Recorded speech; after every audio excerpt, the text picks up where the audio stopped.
bon de langa sikoyo. Trois producteurs bon de langa. Tout le monde bon de langa sikoyo.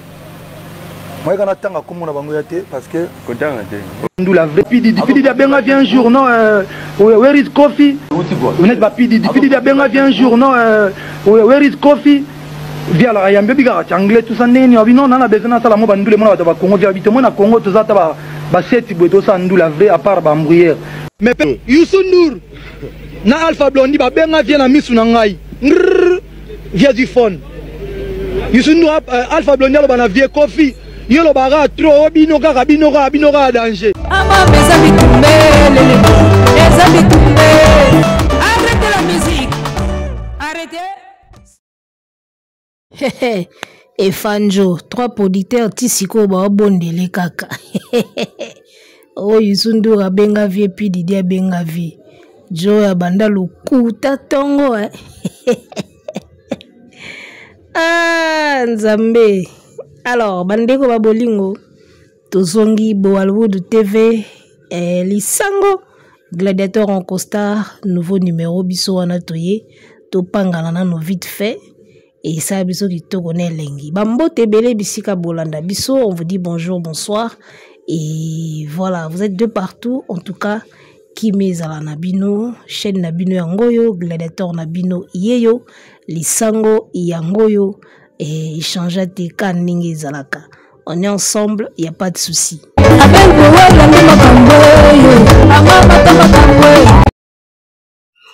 Alors, de quoi va-t-on parler aujourd'hui, messieurs, dames? D'entrée de jeu, si la rabiso déjà ba like na biso, ou niateli biso déjà biso like, et niatela biso déjà like, partagez déjà émission. Et aussi la biso qui te connaît lengi. Déjà tout qui n'a pas bongo pour la bien. Au côté, au like, au partager, tout partager émission chaîne Mata et ba golo na habité quoi, na habité et tout pousser pena chaîne Mata na sentir moi rola les amuki. Moi rola les ali tout pousser les sous, tout partager ba lien, tout inviter ba tout ba ya l'émission. Et aussi la qui te connaît lengi parce que ba analyse ya boye, ba défense ya boye, il faut vraiment y panzana, ba tuba yo kango, ba tuba tala kango parce que awa vérité et otikala objectif na biso. Awa vérité nde vérité. Tu boya ka makamba lokuta awa. O Pidi a benga vie, o Youssou Ndour ba benga vie, makamba lokuta wana esalaka na époque ya kala awa tolingi yango lisusu te. Vérité, c'est vérité. Alors, messieurs, dames, navandika aboye, analyse moko yelinga na mutu. Nalobi, to lobi lango na, tebeta na li solo nanu. Ya marambo nanu. Obi que j'ai fait un simple constat. Mutango to kumisa kaka to bete la kaka maboko. Tu bete yeka maboko to kumisa kaka au numéro 1 d'Afrique, au champion d'Afrique. Mutu musu ko za la bimaka champion en 1900. Lelo azani sous champion te me batu batikala na nostalgie wana. Etikala na minoko batu ke champion d'Afrique, champion d'Afrique. Ndeka ya mwa ya ndeko na biso oyo. C'est-à-dire que yeba kumisa kaka ba bete kaka maboko. Asalaka ba exploit na yemo boy na kala. Lelo ezo simba nango sute me batu bazo continuer ka kobeta maboko na nostalgie wana batikala nango ke ye azaka numéro 1. Alors que lelo mnaso totali bien to sentir pena ke mwana mai ana baisse. Alors on va analyser aujourd'hui, analyse ya lelo ezakaka na la kisabino comment est-ce que Fanjo azalaka poids léger sur le plan international. Sur le plan international, aza maman na poids léger. Ya osaganati. Poids léger pena ya poids léger ya osaganati. Sur le plan international. Dans ça pena moto asuka o baba pena benda mukila.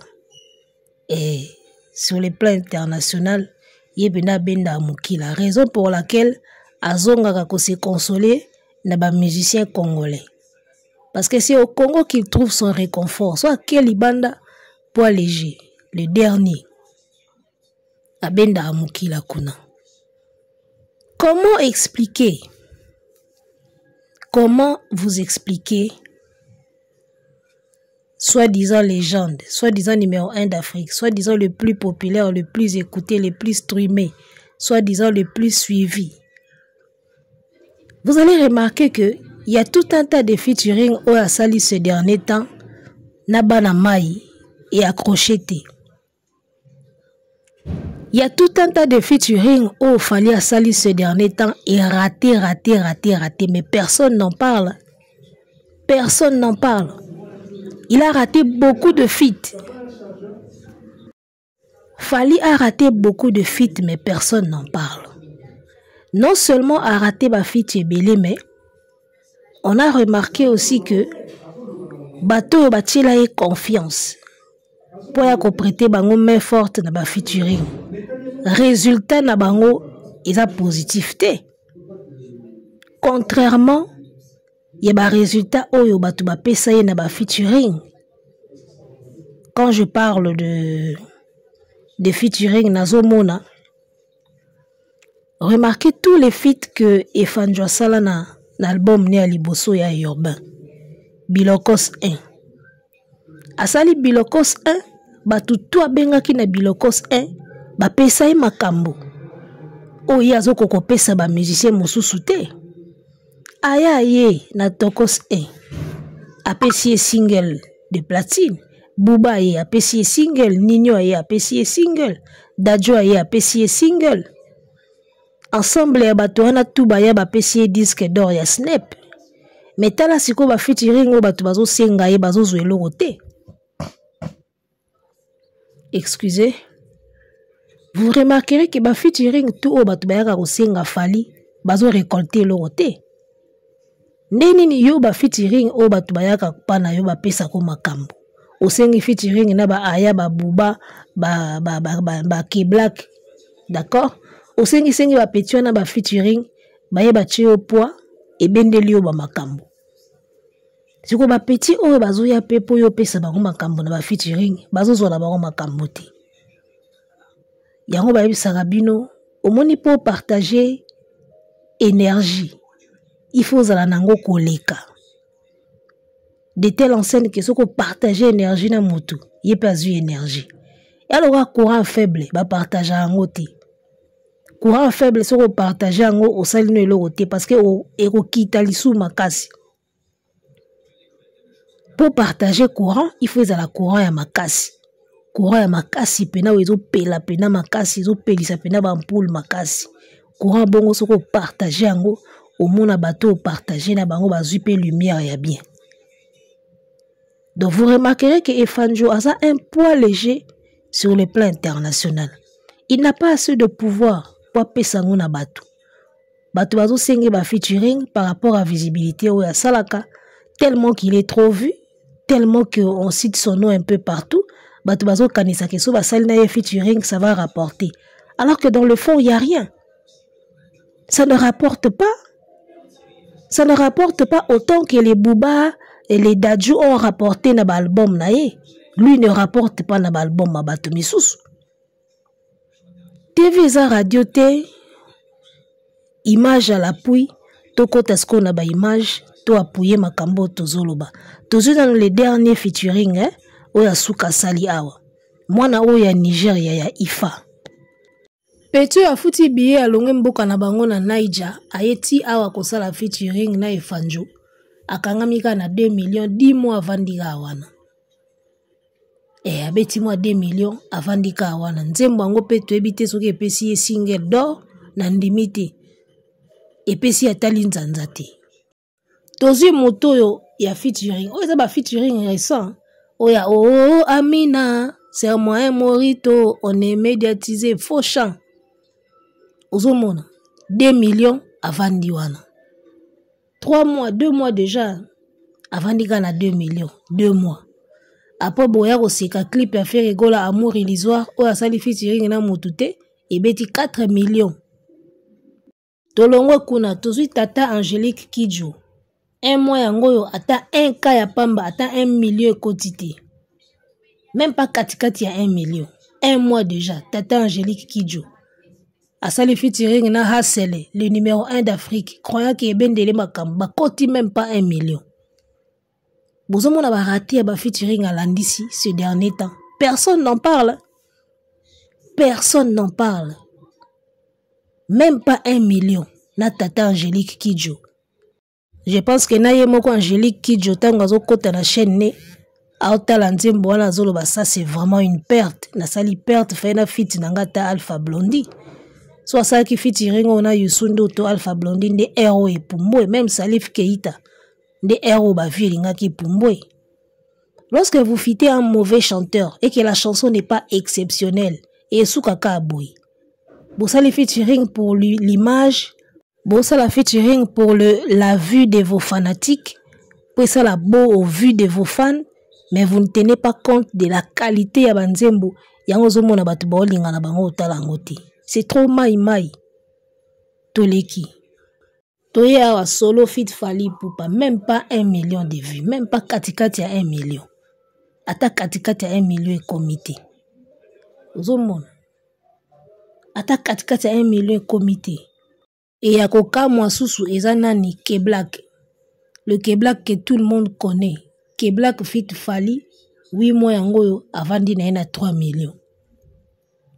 Avandi na 3 millions, K-Black na Fally 3 millions. Bavandi na banka wana. Fait rigola amour illusoire sans featuring, il y a 4 millions déjà depuis sa sortie. Fait abimaki après, mais 4 millions déjà, il y a amour illusoire. K-Black na Fally, soi-disant ba poilu, bovandi na 3 millions. Bozo mona ba mambango yango, ce sont des détails au boko koloba te. Masidi fit Fally, 2 ans bavandi ka na 1 million, 2 ans. 2 ans bavandaka na 1 million et matarati. Mosusu ye, tengai soki tengai Medusa. 4 mois même pas 1 million de vues. Même pas 1 million à 4 mois. Or faire na 4 mois déjà kota iba 4 millions. Bozo mona force ya chanteur, on a force ya banzembo. Même sans featuring, ça te fait des vues parce que tout le monde est ébloui par le son. Mais lorsque vous faites des featuring pour na ba beaux yeux, na ba bilamba bolati, na ba spé na bino, je suis désolé. Mosusu yeyo ya mwasi nango sikoyo, Bianca Costa. 4 ans bavandi na banka na 2 millions. Bavandi na banka na 2 millions suki wana. Banzemba ngo pezo wana ba single ti. Toutes les chansons on a d'autres ya ba featuring, ils ont single d'or yate. Alors regardez maintenant quand Booba et Nino viennent dans ses featuring, il se fait des vues. Nino aye achie poa azui ba vie. Booba aye achie poa azui ba vie. So yeso baninga babengi ya kecha bango poa e koma na ngoti. Ozana orate oana moto te papa. Donc comprenez que Fally c'est encore un artiste et on a besoin de continuer à pousser pour ba Nino ba Dadju na ba Booba. Lui-même n'a pas encore assez de force pour pousser les autres. Yanga nazolo ba Didi B o azozi la featuring et pas Fally. Tu penses vraiment que c'est encore important? Didi B. Je ne sais pas si tu tiens toujours à ce featuring avec Fally, mais est-ce que tu penses que c'est encore important? Ou il faut changer déjà, il faut changer de collaboration? Parce que ça ne rapporte pas. Ça fera beau na son, ça fera beau na Kolobango, il a fait un feat avec Fally.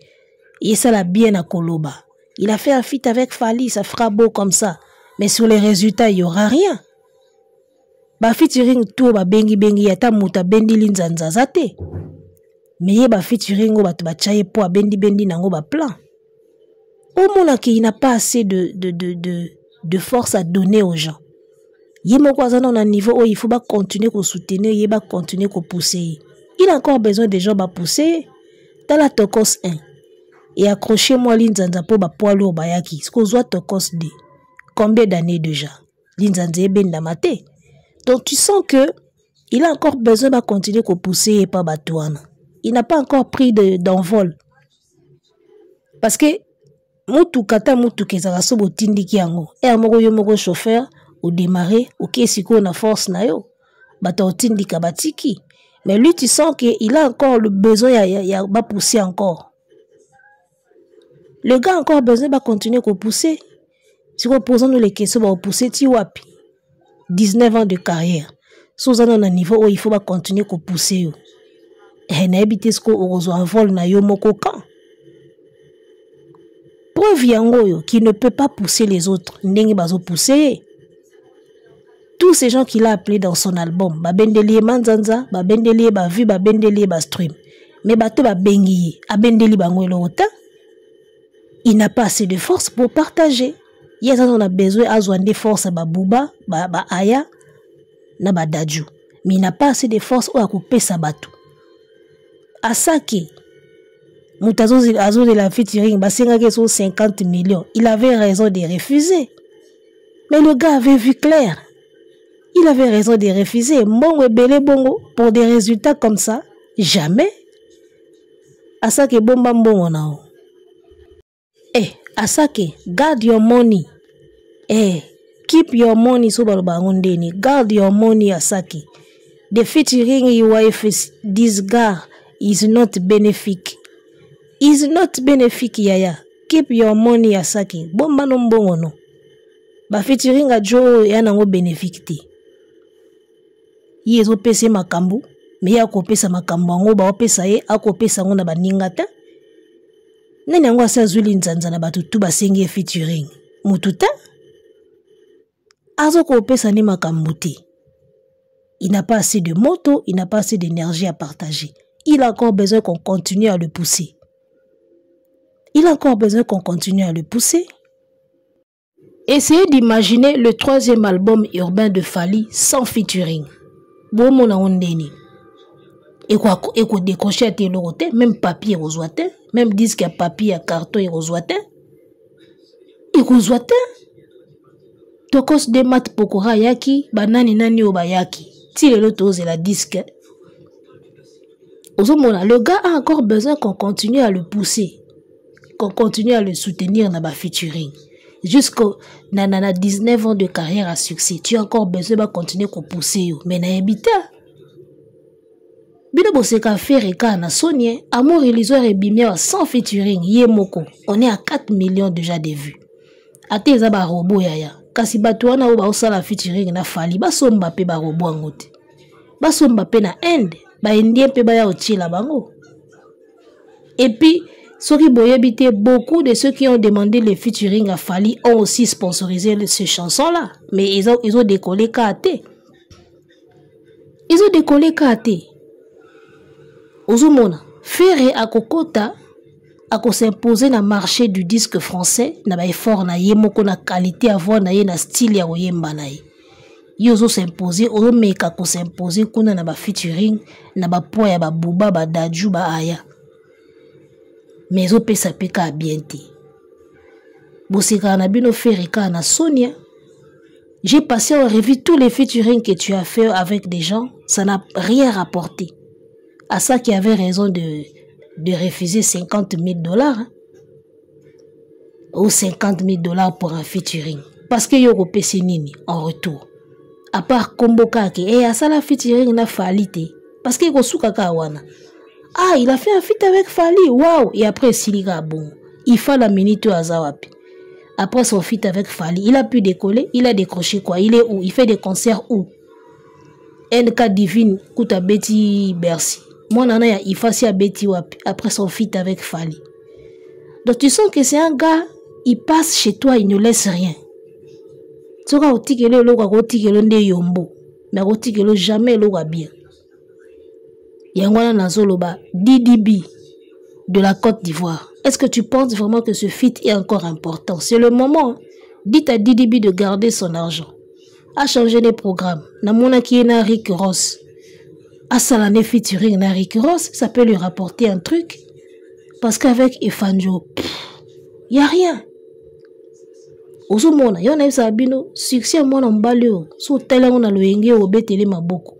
Il faut une loupe. Aux humanettes, il y a myopie, aux loupe, au taliango de près, tu vas comprendre qu'il n'y a rien dedans. Eh, succès, il faut que tu aies loupe pour comprendre que l'eau est à terre. Si tu as libanda, danger. Beaucoup, mais c'est beaucoup. Mais si tu as loupe, tu as une carrière à moi, pour comprendre que la vie des ébélés. Alors, pour finir, un message que je voulais lancer aux jeunes artistes chanteurs qui pensent que Fally peut quelque chose pour leur carrière. Les gars, ce n'est pas pour vous décourager, hein, mais c'est une vérité. Ce gars, ce mec ne peut rien pour votre carrière. Débrouillez-vous. Faites vos propres efforts, ça peut vous rapporter. Amemelane batelo malongate. Et les jeunes continuent à penser que Efanjo peut leur apporter quelque chose dans la carrière. En réalité, vous ne voyez rien. Now tout le monde a JB, Piana, Suri Junior, Asali ba polo na yewana, Aki pa Efanjo, Apessie polo basali ba photo. Tu vois que jusque là, les jeunes ont encore à l'esprit que Efanjo peut quelque chose pour leur carrière. Or, en réalité, non. Non. Tellement bayembi est trop, batangi kombo na est trop, babeteli maboko trop, bakumisi est trop, bamatisi likolo trop, et jeune ba la musique ba kanisaki, lui peut leur donner un coup de pouce dans la carrière. Alors que non. Regardez tous ceux qui ont fait des feats avec lui. En réalité, ils n'ont rien eu. En réalité, tout ça va bien en réalité, na santé, na makele l'été, mais na réalité. Parce qu'il y a makele et puis il y a la réalité. Makele les a qui, il a fait un feat avec Fally, waouh, il a un niveau, voilà makele. Mais en réalité, t'as le nombre de vues, t'as la stream, single d'or, de platine, et quotité. Single platine et quotité. Gradure a fait un feat avec Ferré. Single one ils ont quelque chose. Ozomona. C'est quelque chose. Donc tu sens que il y a des artistes oyo bazo peser en tant que bango et puis na oya pesaka so azana batu. Ça va pas les gars. Au moins le défaut ya kotonga carrière na yo, aura na yo pembe na ba superstar. Quand tu es avec eux, tu es validé. Quand tu viens seul, tu n'es pas validé. Tu n'es pas validé. Ya monara basangsaki kana ba daju pour ça la bien. Même na fait tu robeta na braza. Il faut battre na ba daju na ba didibe na ba star mais libanda pour ça les moi bien. Quand il vient seul, il n'est vraiment pas trop hein. Bon. Quand il vient seul, c'est pas intéressant. Quand il vient avec sa troupe des internationaux là, c'est là que ça devient intéressant. Mais il faut mettre à la bien. Est-ce que balinga yo pour na yo to balinga koka pour zana batouana? C'est ça le problème. Et moi j'encourage Ferré à continuer à compter naïe. C'est vrai que nalinga appelle pas dans ça appelle ba featuring, mais ce qui a pesina no makamba makasi yemoko et ko imposer respect et même tant que batu ba na featuring, ba ya déjà na respect que yemoko déjà sala mamba bien. Ozomona to kota na chaîne na yo biloko sala yo moko ezo peser te. Ka o batu ba ya ko tcha point ezo peser, même 207. Tu vas remarquer que tant que René a yende pesi makam. Ba générique au yemo wa sala na batu na yewana, ça ne fait pas autant de vues que ça. Ozomona donc carrière mobimba ya motu, tu sens le soutien des autres na carrière nae. O ramena que carrière ezo lumba solo ya apu ya baninga. Carrière no mobimba du début jusque là et lumbaka solo ya apu. Solo ya yo moko ezati. Carrière mobimba et bimsaka solo ya ba apu ya baninga ya badaju, solo buba, solo daju, solo aya. Omona, ya moni Gimsa boya ko PC featuring. Gimsa tala banga ibo bunda na ba propre fort na bino moko. Gimsa boya ko PC featuring na tina, a tala banga bi bunda na yo moko Ya on a bisa ke Fanjo na ba warrior na bi un jour. Un artiste courageux a rappelé à Fally loko wana ke yo biso mutoto cha o po poko maboy. Carrière no mobimba, c'est nous. Artiste mo courageux a yebisaka ngoye un jour. Ki biso ndem to sala pose ba manzanza wana ba stream wana biso. Ça se voit. Ça se voit. Carrière mobimba ya mutu ezo lumbaka solo ya ba apui ya baninga. Mais non. Yo kanga makina ba daju na ba buba na ba aya po koma. Soit disant au komi. Pesa pe moto ngo na baninga. Siko zoko pesa bango tendeni. Pesa bango pe. Elle aura film à XOR. Na meli puissance, na meli potion magique. Na koma na puissance. Na meli potion magique. Na zu potion magique po ba ninga na meli. Potion magique et continue nzoto me. Pona yasi ko pesa potion magique pa batu na okokate. faut totalement bien. Faut totalement bien, il y a quelque chose qui cloche. Okanga qui n'est pas superstar, pose aura ozo makambo. Bon, baïbi sarabiso déjà qui ici ozo makambo. Pesa pe makambo.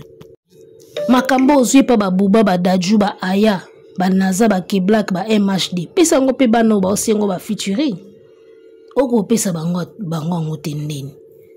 So tolobi ki ba disque d'or na yo eza pour bato wana bayaki o jalousie. Siko oyo ba benyo na ba featuring po ni ba ozo makambo ngote. Omoni à ce stade ya carrière ya Fally. Ndeka botanga komboni na Afrika. Yazaki motomoko, tu fais un feat avec lui, automatique tu as un disque.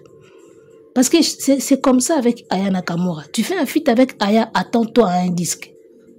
Attends-toi à quelque chose. Tu fais un feat avec Booba, avec Gims, attends-toi à une certification. Wani ratarate. Tu fais un feat avec Nino, attends-toi à une certification.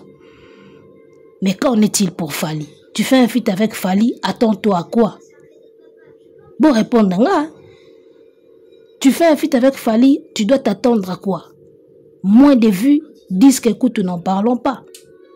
Et moi, le feat qui m'a le plus fait mal, c'est Angélique Kidjo et Fally. La diva africaine ya musique, Moutazoba Grammy. A ça, c'est quoi featuring na Aigle et Afrique Mobimba.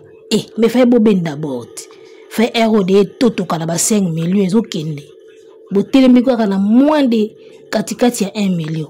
Ça doit faire honte, les gars. Il faut beaucoup Sony. Même les autres artistes africains qui vous regardent. Bazo comprendre te mais ndeni beaucoup ça featuring na diva africaine. Beaucoup tête à 1 million. Ça doit inquiéter les gens. N'est sabino vérité moko. Il y a des artistes oh basi ba timbela na bango efanjoke jo yo trop de trafic. Mais ba asko kilo ya olobango parce que héros yo quand il y a le moto déjà sous basi ba panza sangone en bien. Yo po ya oloba mal au monde ndeye ba tout ba hotel mela yo. Ya ba mela mona bango mais ba timbela ka ke jo yo trop de trafic. Et monana.